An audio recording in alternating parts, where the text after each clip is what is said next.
Hi, my name is Rufus Opus. Thank you for joining us. I'm here with Deb Castellano, the author of The Art of Glamour. Right? Did I say the title right? Okay.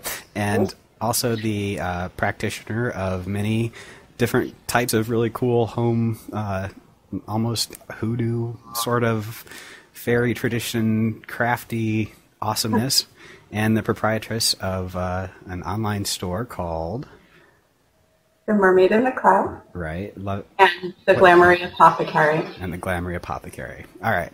So we'll put together a decent out of that. So, going through your stuff on your store was just really incredible. I remember a couple years ago, it was like 10 oils and some yarn. Yeah, pretty much.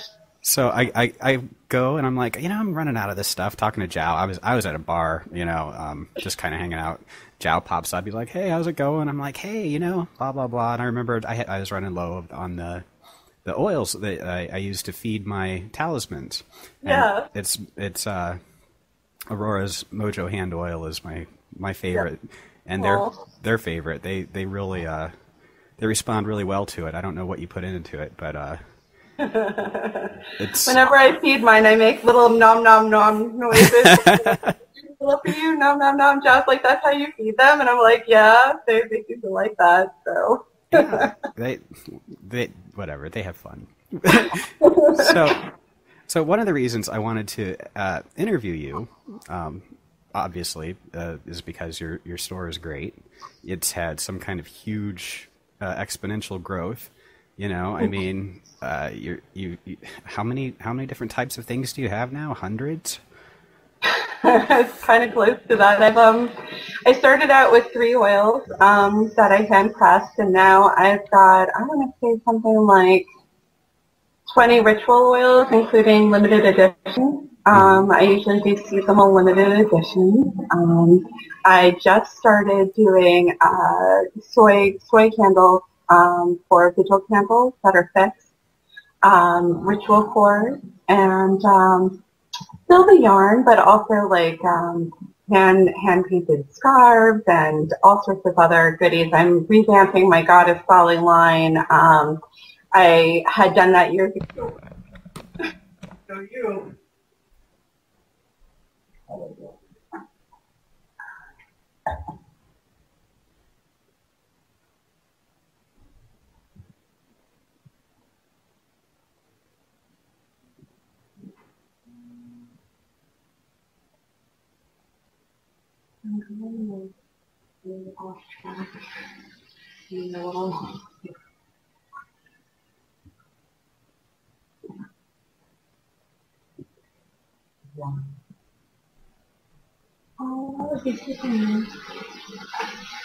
Are you going to work them all up?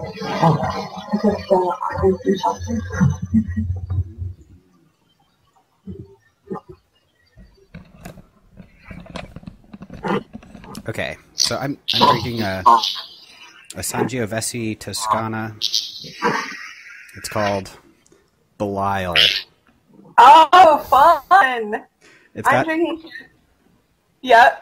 What is it? It's a bear with wings in front of a sun. Why not him? Yeah. I'm drinking cheap champagne and Saint Germain. So, Namni Pradas. Yes, namaste and stuff. So, one of the first things I noticed, we should probably do some kind of introductions. Yeah. Hi, my name is Rufus Opus. Thank you for joining us, and I'm here today with Deb Castellano. She is the author. Castellano. I know, it's whoppy. Sorry. That's okay. Castellano? Castellano. Yeah. Okay.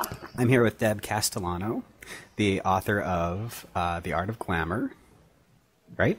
Did I say the title right? Okay.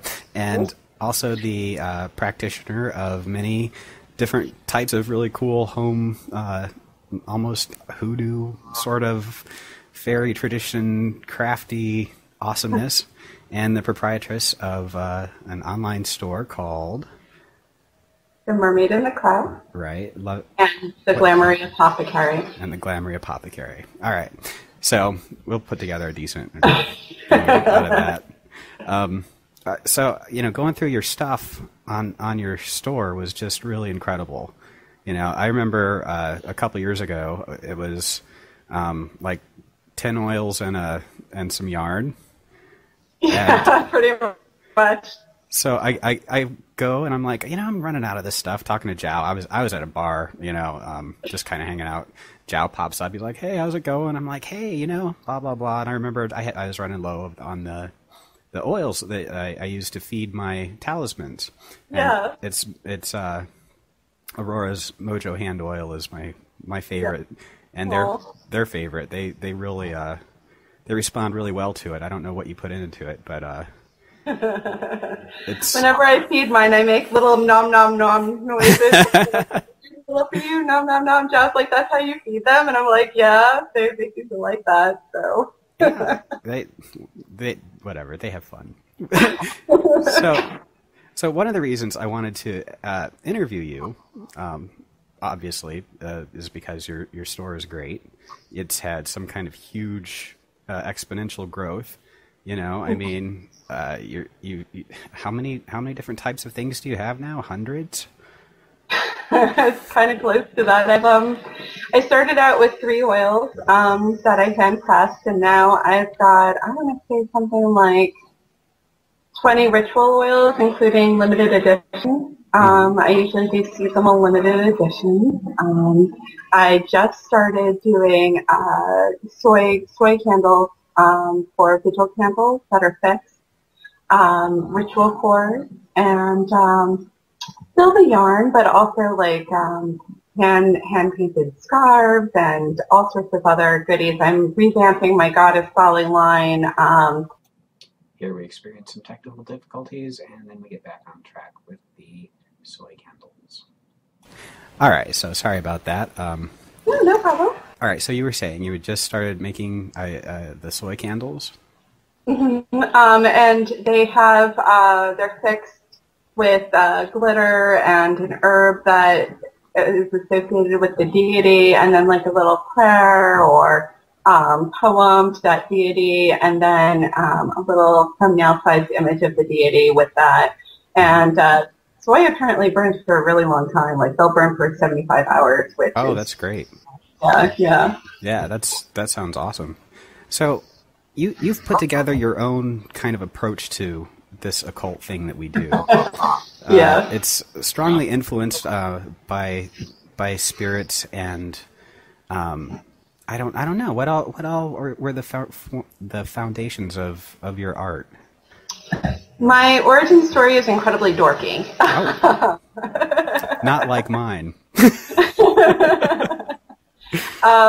When I was a women's studies major in college, I was doing women in Western religion because I was trying to make sense of Catholicism. Mm-hmm. That was going,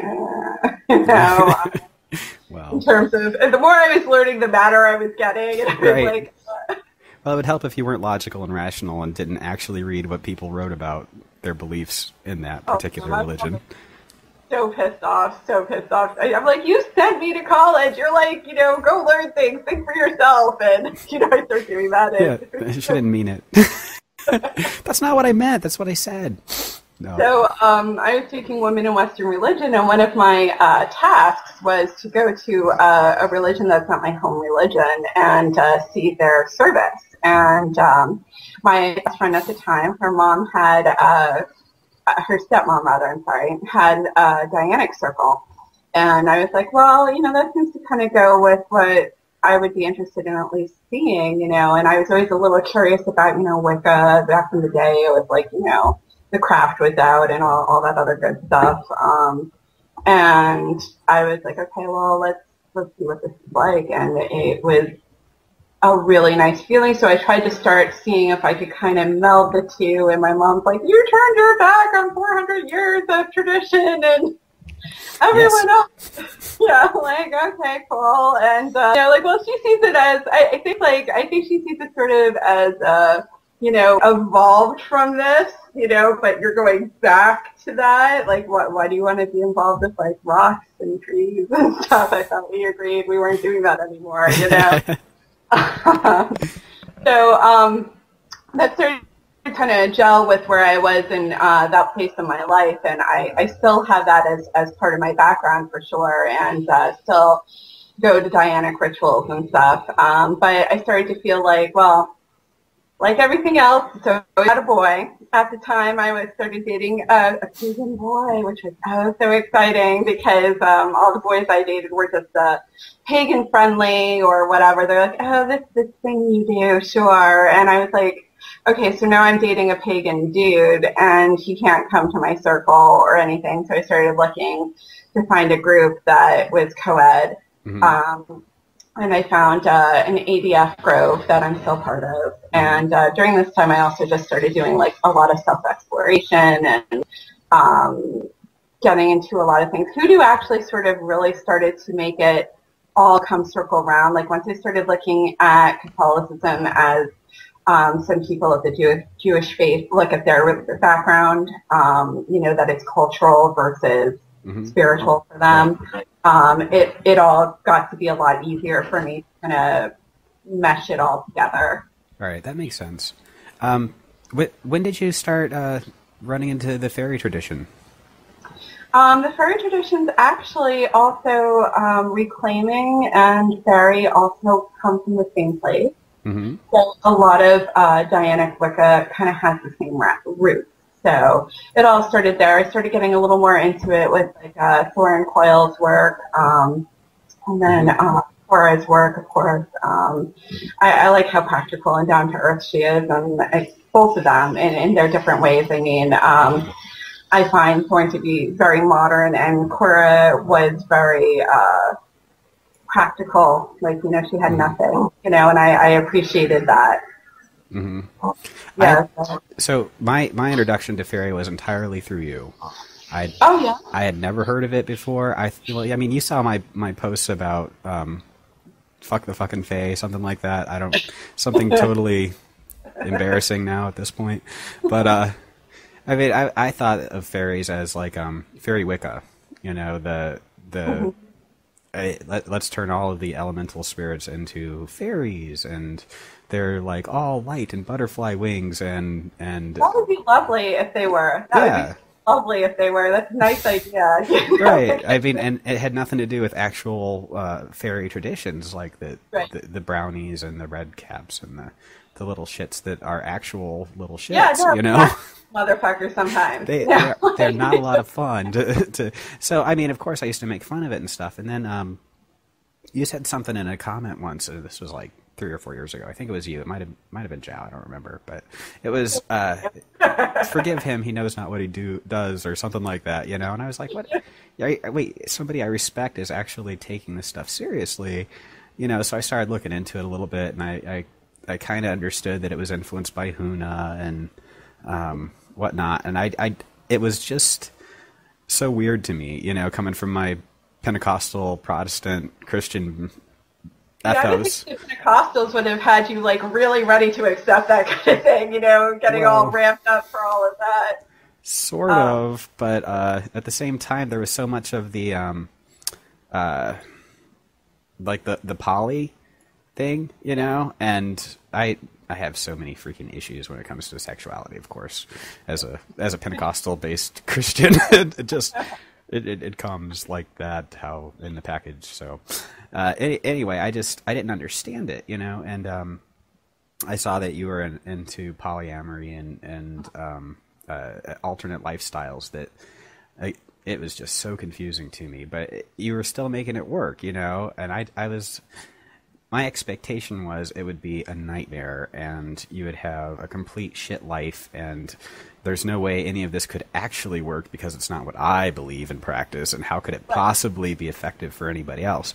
But, and then I would sit there and I'd watch you sitting there be happy and, bubbly and cheerful and having a great relationship, and, I've watched you and Zhao, get married and everything, and just some of the things that you've shared with the world have been really like personal, and also just so you know, it those of us who get to witness it from the outside, it does impact us. You know, it changed my view of what's possible in. Oh, that's really nice to hear. I mean, like, a lot of people are like, well, why would you do that? Why would you choose to be, polyamorous, etc.? I would say if you can make monogamy work, you should do that. Mm-hmm. It's a lot easier. Right. It is a lot less complicated. I mean, it can be. It sounds like anything else, like can you, what's going to make you happy? I was always falling in love all over the place, and people are like, oh, well, polyamory doesn't work. You're just going to break up, blah, blah, blah. I'm like, well, last I knew, most monogamous relationships break up too. Right. So. Yeah, when I got divorced, one of the first things I did was end up with somebody who was really heavily into poly and like pushing it as a lifestyle onto cultures that are not, our culture, that the modern American culture doesn't accept it or respect it. And this person was very into making a point to be accepted and respected regardless, and as a result, I got educated hardcore. I went to some meetings with some people who were hammering it out, they were like, trying to actually discuss what it means to be poly and how to make it work. And what I saw was just, like what you said was something that came up at the meeting was, if you can make mono work, that's great. But if you're going to acknowledge your impulses as a human being, you got to be open to, I don't know. I'm still monogamous, but it's, sure. I picked up so many tricks of how to relate, based on communications and working. So much about poly is about communication. I mean, that's why I think, like I've said to people, I'm like, even if it was just Zhao and I, forever and ever, amen, like, we both come from that background. We're always going to relate to each other from that background, of working things out. And people are a lot more fluid than they think they are, even if they identify as, is it okay to hug someone? Is it okay, to flirt with someone? There's a lot of things that, like, as someone in a polyamorous relationship, you're used to negotiating that maybe as a monogamous person, you're not. A lot more people in our generation are what Dan Savage would call monogamish, which is, you're mostly monogamous, but, there's X or Y situation where you're not, and, Yeah, like, what's his name? He's Jewish. Yeah. God, I can't remember his name. He's going to kill me. Anyway, yeah, Sam Block.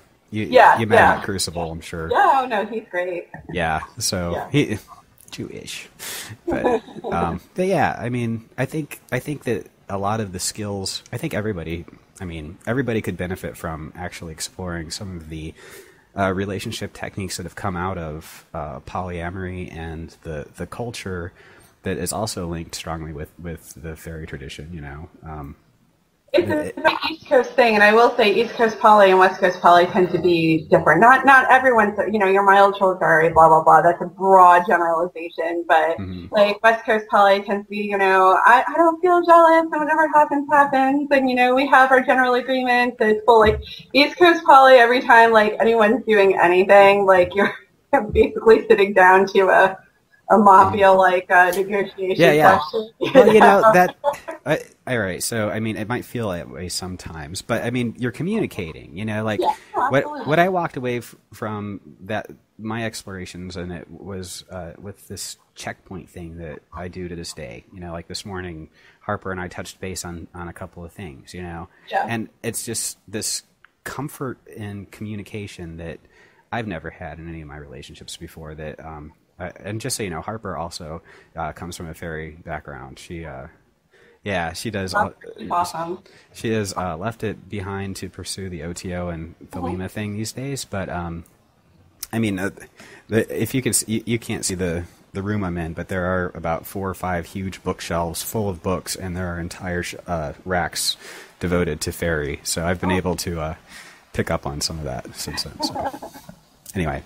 I respect it. Fairy and Thelema are so similar, I mean, anyway. Well, you can see how that could be. the Holy Guardian Angel and the Fravashi. I mean, same exact concept. The that iron pinnacle thing. Yep. What are the 5 points of that again? Do you remember? Power, will, power, something. will, sexuality, fire, self, sex, pride, power, passion. Huh. Right, there you go. You got it. You're not a lapsed fairy. All right. So I mean that I did some meditations using that are just really incredible. So, but I mean, did you use Iron Pentacle? Yeah. Did you what? Because I always find there's a specific connection that's hard to get lit, and it's not always what you think will be difficult. Some of them that like when you're feeding that line from like power to sex, you know, like maybe you think, oh, that's not going to be a problem to light up, but you find it sluggish, or one that you think you have a problem lights right up. Did you find that? No, actually, it all kind of lit up. Well, see, you're fine then. I mean, this was after the divorce, and I kind of did, so I was fine. I was drunk and happy and completely at ease wherever I was doing whatever. I had no responsibilities. The kids were with my ex, and you know, I was just I was making a ton of money and doing all kinds of magic. There's nothing like right after a divorce, right? Like the musician Pink, she said like, you know, she wound up actually remarrying her first husband and whatever, but she's like, you know, I'll never be as beautiful as I was in those days after the divorce. Oh, yeah. You know, like you're just like, I'm going to do this. I'm going to get my shit together. Everything's going to be good. And like, you know, you're really on top of everything. And everything does go so well because you're not being dragged down by all the stuff that you were before, you know? I mean, so... Anyway. Well, the barn burned down, so, like, you know... Right, you know, why bother? So fire actually... solar rites were really big for me, you know, after that, and anyway, the burning barn metaphor is very helpful. But I mean, after I transitioned through my big transition there, I was able to explore a lot of the themes and the spirituality that you have touched on your blog, you know, and over the years. And I just wanted you to know that you sort of set the framework for a lot of the joy that I experience, you know, now. Well, so what do you think made you decide, like, because, you know, while gender is certainly a fluid concept and not everyone identifies as a boy or a girl, you know, and there's lots of stuff in the middle, like, what do you think made you, in the post-divorce, go through more of a feminine approach to it, you know, versus like that traditional, male, like, kind of magic, you know what I mean? Well, I don't know, actually. It just sort of made sense. I did a lot of solar work, like I was saying. If you look at Can I get all, like, Thelema OTO geeky on you for a second? All right, so the Tree of Life, the path between the moon and the sun is Samak, and that's the knowledge and conversation of the Holy Guardian Angel. And I had attained that before, but when I was going through all the divorce, I don't know if you remember when I contacted you for a little bit of help undoing a certain curse that I had done. I was like, listen, Ara has to talk to you about something. I'm like, what did he do? What did he do? I did what you said. You posted some awesome curse. I don't even remember the details of it now. And I was like, you know what? Fuck her. So we all have that moment. Yeah, but I mean, it was reflective of kind of the crap I was going through, you know, trying to deal with all that shit. So after undoing that particular curse, after realizing that I was not only it was working, but I was also the way that it was working, you know, I was totally tight. It was Tar Baby. I was totally in Tar Baby land, you know. Yeah. But, So I went hardcore into solar rites to get rid of that part of me that was so entangled with it, because I just wanted it to be burnt away. And so we ended up, the royal we, me and my HGA sort of just kind of went all in, and I just let it. There's part of my AA work right now is memorizing a chapter of one of Crowley's holy books.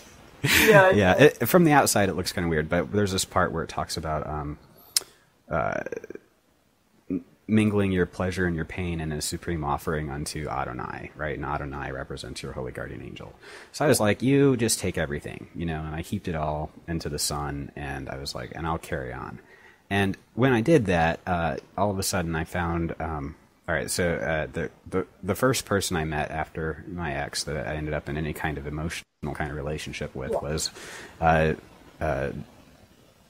don't know if transgender is the right word. I don't think so. But a person whose gender was not male or female. All right, okay, sort of both. And if you look at... That's more, I mean, a lot of people identify as being genderqueer in that situation, or sometimes trans asterisk, because you're not necessarily transitioning to one or the other. You're doing that in a good place. Well, this person was actually intersexed. So, like, physically... Well, anyway.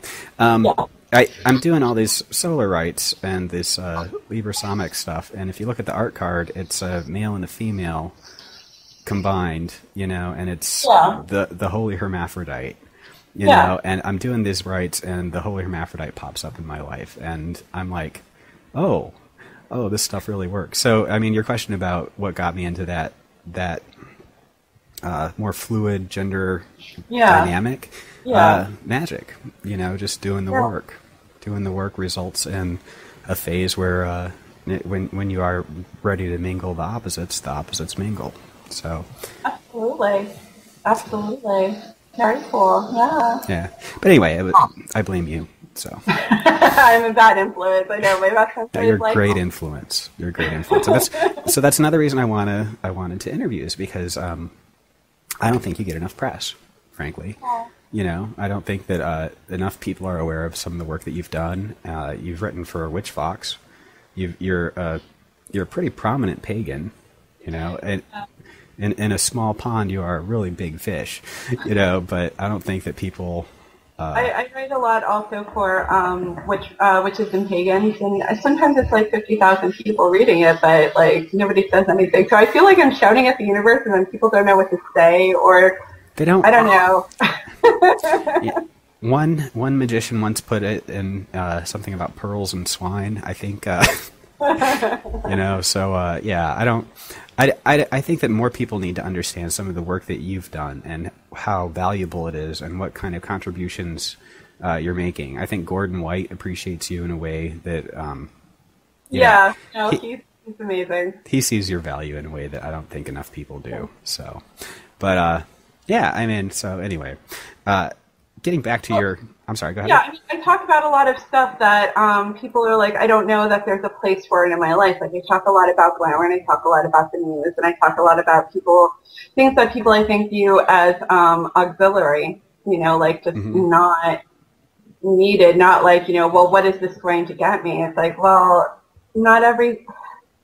it will get you something, and it will get you somewhere, but sometimes you're using things in conjuncture with your pre-existing practice versus this is a practice, this is how you do things. Right.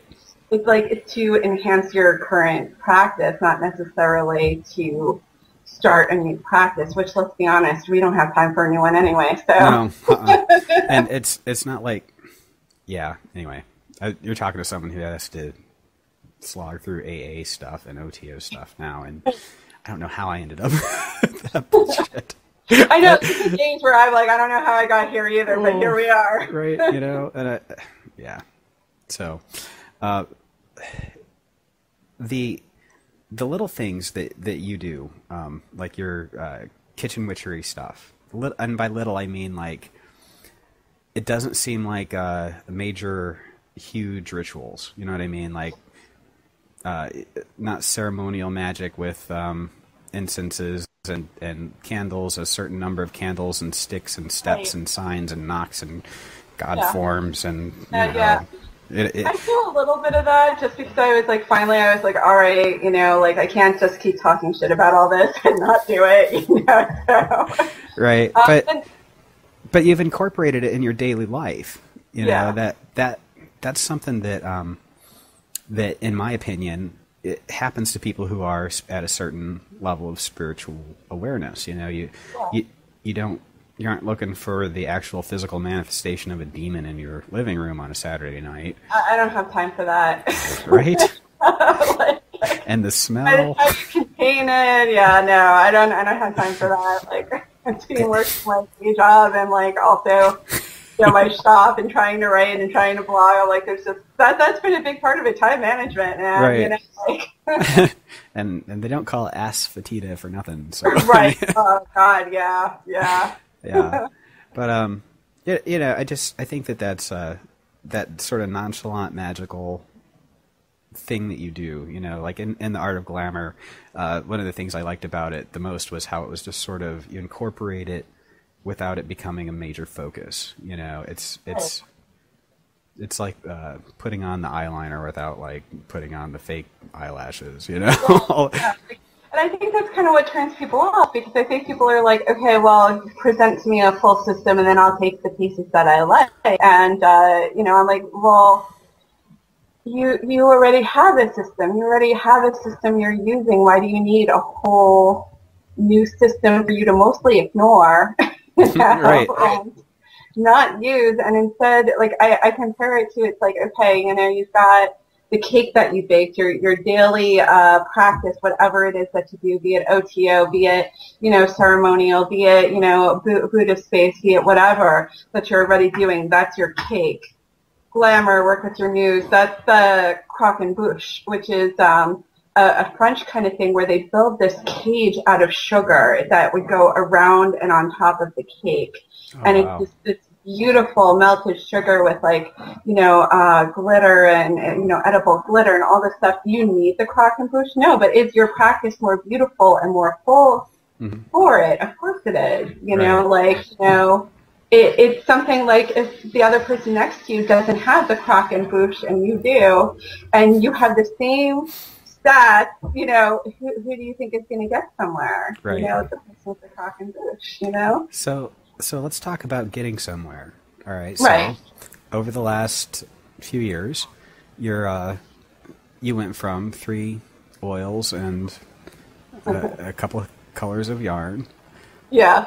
To an absolutely overwhelming. I mean, I'm sitting at this bar, right, and I'm like, oh, I need more Mojo hand oil, right? So I'm clicking through, and I see Tumnus the Fawn, the Narnia themed oils.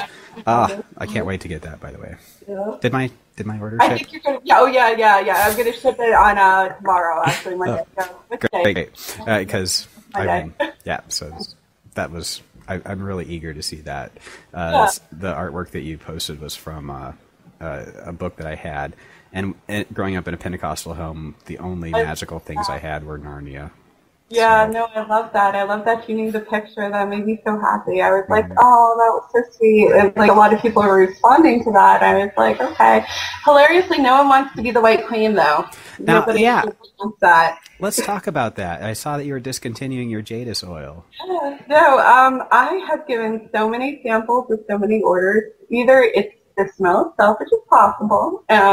It's kind of a unique smell, but so is Basilisk, and I feel a lot of that. I think people are afraid to be her. I think people are afraid to step into that. Mr. Tumnus, he means well. He's got that scarf. He's so cute in the movie. All of that. You're running through. You've got your inappropriate possible child crush. Whatever. But the White Queen, she is there.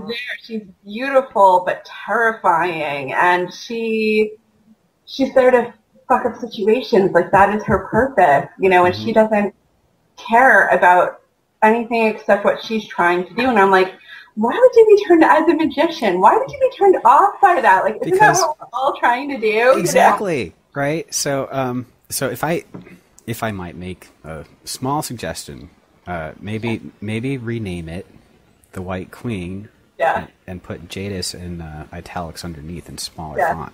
Yeah, possibly. I think because Jadis, the name, only shows up once, and I think you might have over-geeked this one. Yeah, possibly. Yeah, possibly. I don't think I gotta go. People don't know who Jadis is, but if you sold it as the White Queen. It's interesting though, even in person, even with actually, let me borrow because he does like most. You've tried to sell Jadis to other people, like, in person, and you sell it as the White Queen, and they don't want to touch it. Really? What do they say? It just feels wrong. It's like, I'm not sure. What else do you have? Yeah, because that's what and then when I say, oh, the White Queen from Narnia, they kind of flinch in person. Well, yeah, she is Satan. Even at pagan events, there's a visible flinch from that, which is really interesting to me. I'm like, I thought we were doing this. Come on. Come on, guys. That way, but I think people are a little afraid of it, and that's interesting to me. Part of it, I think, that she is the devil in Narnia. Yeah, she is the devil. The actual devil. Yeah.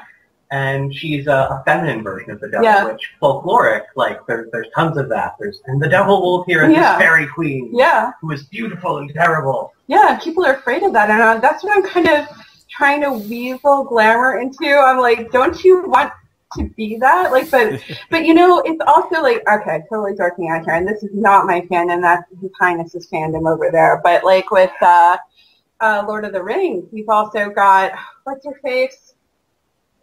Gladriel, who's very good most of the time, but she is also beautiful and terrible. Whenever you have that very good or very bad, it's both beautiful and terrible, whether it's the White Queen or Gladriel or whatever. It's this like very big presence that a lot of people are afraid to exude. Well, yeah, exactly. We are afraid of that part of ourselves. To be terrible and beautiful and amazing. It's like the Rocky Horror Picture Show. We watched it last night. That don't just dream it. Live it. Yeah. It's, who can actually do that? I mean, it takes ovaries of steel. Yeah, absolutely. And Dr. Frank is like a great another pop culture reference.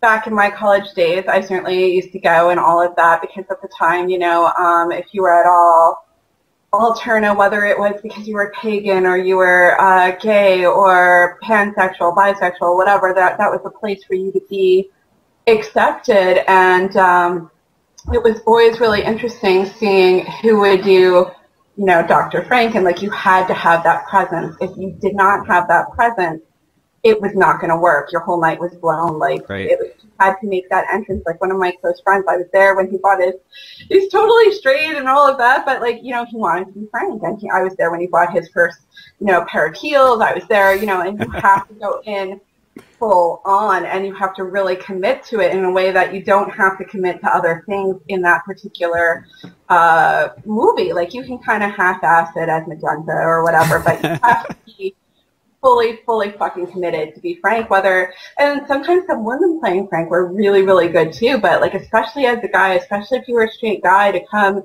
in with your corset, your ladies' underwear, and your full-on heels, that you had to make that entrance and make it really good. I mean, to me, that's a really great expression of glamour. I mean, because you had to own it. And if you didn't own it, it was not going to work. Everyone would be like, wait for the next scene. At least there'll be the time warp. Own it, I think, is the biggest, that phrase, if you can't own your, like I talk about being a living God, right? But if you can't... I love how unafraid you are to just be like, yeah, this is what we're doing today. Fuck yeah, man. I mean, but that's Frank. That goes right back to Frank, and I honestly, my biggest fear is the riffraff. They're gonna come. The riffraff are gonna come, and they're gonna be like, it's all over. And it's just like, fuck you, riffraff. I mean, Anyway, sorry. Personal issues with riffraff. That's for sure. He's just like, no, party's over, no fun. Get out. Everyone's done. So, all right. So when we actually broadcast this, I wanna like push Jadis. How much do you have left of that? I have a few, but I can definitely make more. People are really into it. Part of that with Jadis also is I think because if we're getting a little into feminist theory, like she takes up space. Like that's what they talk about a lot is as a woman being afraid to take up space because you're taught to sit with your legs closed, you're taught to sit with your hands on your lap and to kind of almost hunch into yourself that, you're not going to sit on a subway like a lot of guys do, legs apart, this is my space, I own it, blah, blah, blah. And this isn't necessarily you were born a guy and that's what you do and you were born a girl, that's what you do. Like I think gender inclination isn't necessarily the bio body you were born into, but Jadis takes up space. The White Queen takes up space in Narnia. Right. Like Aslan might be on the move, he might be gone for a while, but she's always there. She's always there, moving around, doing things, moving things, and taking up space and taking up property in Narnia.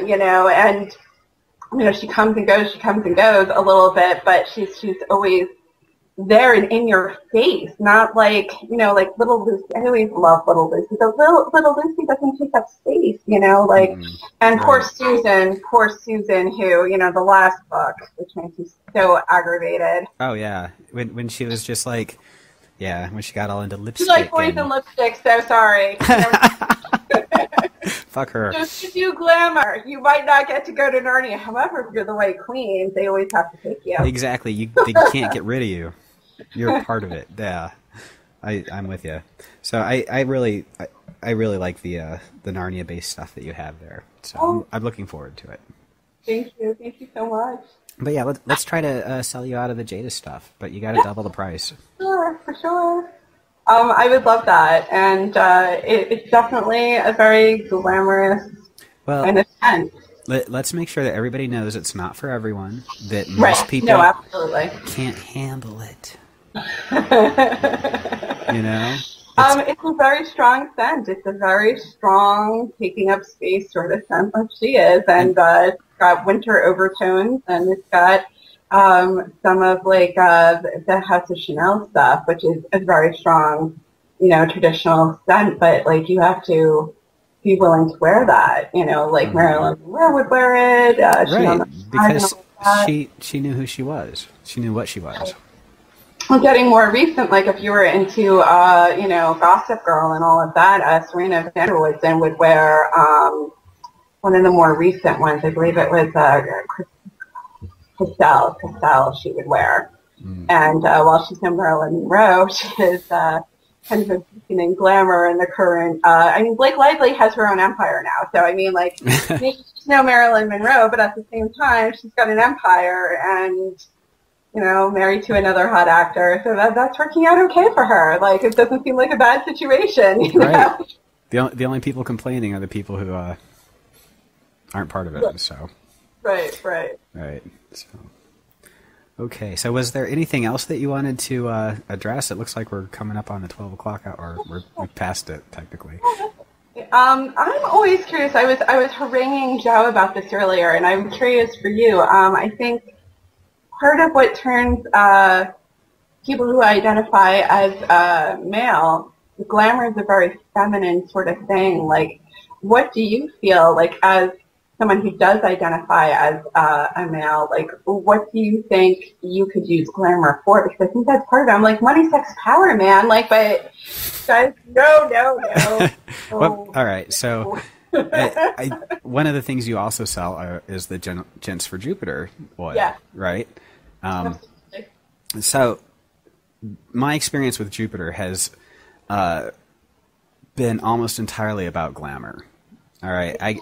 Oh, cool. Well, yeah, it is grace. It is people looking at me in my professional career. I'm making over 6 figures a year right now doing basically I get paid to understand how to use the right click function in Microsoft Office products, It's not because I understand anything really complicated. I've taken the time to learn a specific set of rules and a specific system, and I understand how to listen to people and turn what they're saying into what they actually want. and what the difference is between that. And that came from being a tech writer, you know, interviewing people and actually seeing what the product did and seeing what the difference is and learning how to do all that.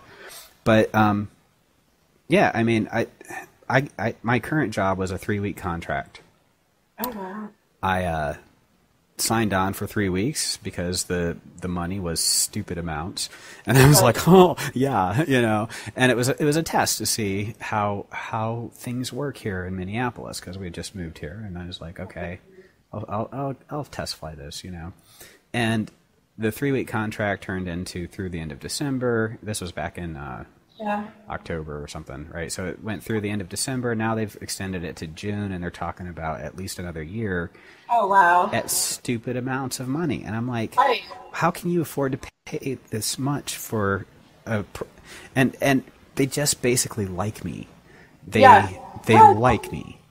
That's what I keep trying to explain, because, like you said, there would certainly be other people who are equally qualified, but they like you. That's what I keep trying to explain about glamour. Like, you know, if they like you, that's what's going to make you hireable. That's what's going to get you into bed with that person. That's what's going to give you that business opportunity, because they think you're charming. They like whatever bit about you that makes you you, like, you know, and that's why they want to keep you on, and that's fantastic. But it also clarifies your own expression too. Like, I stumble over words. I have a hard time communicating with people sometimes, and I feel like I'm an idiot. From the inside of my head, I know what I'm trying to say, and from just in my ears, I can hear what is actually coming out, and I'm like, what the fuck? You know, how is that? That's how I feel. That's why I started writing. Because you can control it, right? Backspace, god damn it, fuck you. That's so wrong, right? But I mean, something happens in between the vocalization and the other people hearing it, you know, that has to be glamour. It has to be magic. It's sweetened, it's clarified, and something mystical happens to where they actually understand what I'm trying to say, and or I've just baffled them with my bullshit. One way, I've either win. Yeah, well, either way, you know, that's how I see glamour working in my life on a regular basis. You know, it's being blessed and highly favored. You know. And you need that. Like, I don't understand this idea that, like, oh, I don't need that. Like, I don't need the, like, constantly, and I do it too, like, when I'm at a pagan show, like, someone's like, oh, well, like, this will improve blah, blah, like, you know, I'm like, oh, I already have that. I'm like, yeah, I don't need any of that. Like, oh, yes, we are such perfect paragons that nothing could improve this. Not money, not more sex, not trips to Paris. No, keep it. Right, know? Exactly. But, you know, people are stupid. Being a people, I can totally say people are fucking stupid. Because I do it too. I'm the first one to do it too. Like, when I'm in someone else's shop, I'm like, what do I need with that for? No. Right. That's why I always appreciate when someone comes to my shop, and, you know, there was a gentleman who came, he's like, no, I need to do some love work. I'm doing this, but I'm trying to attract a partner. I'm like, let's be best friends, you know, because you're at least upfront about what you're trying to do. And a lot of people are like, no, I don't need anything. I don't want anything. I don't need. And what are you doing magic for, bro? I mean, like, why bother? Like, I mean. Yeah, and it's like, guys, do you even believe what you think you believe? You know, imagine how great life would be if people acted like what they believed were true. You know. Oh yeah, man. Just do it. I mean. Glamour to be totally used for guys. Like, you like Jason Miller. Jason Miller in person is a glamorous motherfucker. I don't know what he does, but he is. You know, like, and it's something about the way he carries himself. And I think that's something that, like, men especially need, because, like, you know, women, we've got a lot of smoke in yours. And put on some lip gloss. Guys, you can put on a nice suit, you can do your hair nice, and that's about it. But you need to be able to be a little extra charming. Right. You know, because most of us, you know, even if we were physically beautiful when we were younger, even if we're still physically beautiful now, like, it's a time bomb. Yes, yes. It's a time bomb. I don't look like I did when I was 20. You know, right. And when you're 20, if you can harness that glamour, you could be running a fucking country. So it's good for everyone. Like, you need it when you're older to give you a little boost when you're younger so you can take over the planet, you know? Well, yeah, but 20-year-olds are stupid. Well, no. Otherwise... I know, I'd be a little scared if 20-year-old Deb got entrusted with a whole country. That's a little terrifying. Yeah, 20-year-old Rufus is well, let's just say that pot would have been legal a long time ago. Shoes for everyone. A right, not a privilege, you know? Exactly. Well, you know, I would have gotten Doc Martens a lot longer ago then. So. Yeah. All right, so yeah, that's actually another thing. Getting what you want and treating yourself to things that you don't need. Yeah. You know, that's something that you kind of have a corner on in a way that a lot of people don't seem to understand. That you treat yourself in a way that doesn't interfere with your overarching plans to dominate the world. You know, it doesn't sabotage anything. Right, and it can be hard. I mean, every time anyone gets close, I can tell you so many times that, you know, I fucked myself over out of positions. You know, I had a chance to move up when I was in a bigger corporate company, and I was like, no, I quit. I don't want to do this anymore.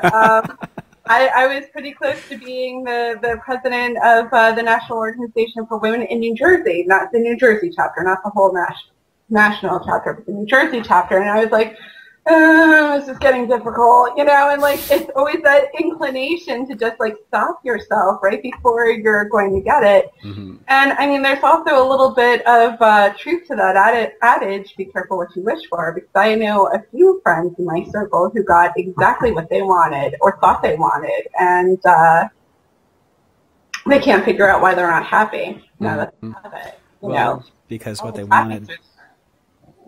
In my opinion, when that happens, if you're not happy after you've got what you thought you wanted, it was an indicator. You know, you look at what it was that you thought you wanted, and you're like, okay, what was that pointing to that this obviously isn't? You know, it's all information. No, I totally agree, because a lot of times those people had signs, omens, and so even if they weren't witchy or whatever, just general signs and omens that this was not a good idea, but they were so fixed on that idea being what they wanted that they kept plowing and plowing and plowing to get to it. Mm-hmm. And then they got it, and they're like, well, why isn't this what I thought it was? Because it wasn't what was ultimately right for you. Right. Yeah, it's all a process, right? I mean, sure. So, all right. Well, let's go ahead and wrap things up. Thank you so much. Thank you so much. I had a great time. Yes, it was a lovely morning. Thank you. I appreciate it. Yeah. Sorry about the technical difficulties that we ran into. No problem. And you know, let's do this again sometime. And if it works, you know, I'll have this all. I'm not gonna do a lot of editing. I just like that part where it glitched. I want to fix that.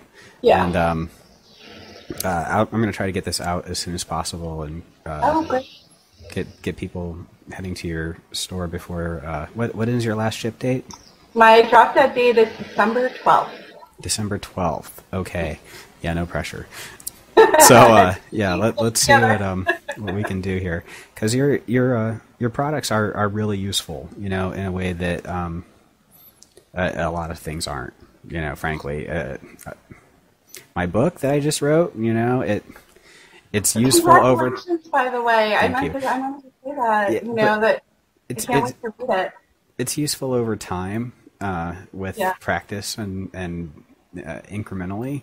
But the stuff that you sell on your sites are immediately useful. You know, the Glamour Magic book, you can read a chapter and walk away from it and implement some things that automatically make your life better. And I think that needs to be kind of pushed out into the community a little bit. So and that's the beauty of both, is like you can get a lot out of one immediately, and then you can build over time, and you can use them both together. Like, there's very little in anyone's practice that can't be melded together to work. You know, like you'll figure out what's working and what doesn't.